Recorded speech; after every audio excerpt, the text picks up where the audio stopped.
I love that in random places, when I'm listening to a podcast or catching up on news, these conversations about Jesus sort of pop up in what would otherwise be very unlikely place to hear a conversation about Jesus. So I'm watching the Adam Curry, Joe Rogan interview, and there goes Adam Curry talking about his experience reading Evidence That Demands a Verdict, his experience like exploring what he calls the conspiracy about Jesus. He talks about the Holy Spirit, and I just love this. I love that people like Adam Curry are sitting down with people like Joe Rogan talking about their experience with Jesus. And so I want to like follow along in this conversation a little bit. I don't know Adam Curry or Joe. I mean, certainly I don't know them personally, but I haven't followed Adam Curry's work a ton, but he seems like a very reasonable person. He just gets an idea and he investigates it. And so that's what he's doing. He's talking here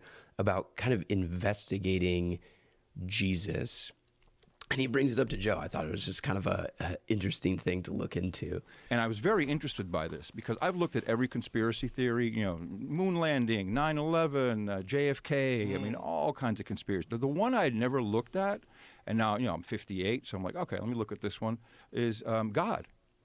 I just love that he calls it a conspiracy theory. I almost like that more than just like conventional theology or religion. It's just like, okay, there's this conspiracy out there about this God, and let's explore whether or not it's just a theory or not.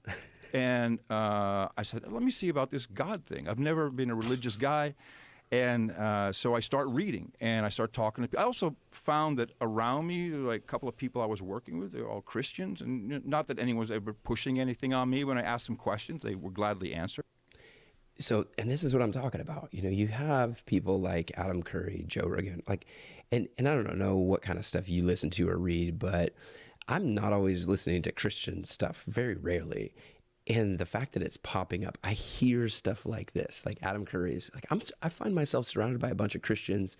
They don't seem like terrible people. When I ask them about what they believe, they gladly share.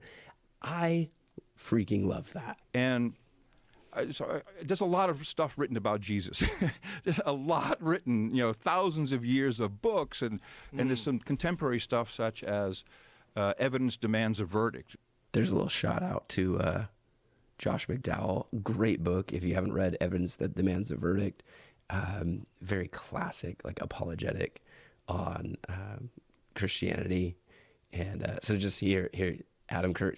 So who was it that put that book in Adam Curry's hand? That's what I want to know. That's part of the story that I want to hear. And this just is so much. And I got to tell you, Joe, as sure as I know that Building 7 didn't fall down out of sympathy for Building 1 and 2, God is real. Jesus existed. He was a badass outlaw, and it has changed my outlook on life.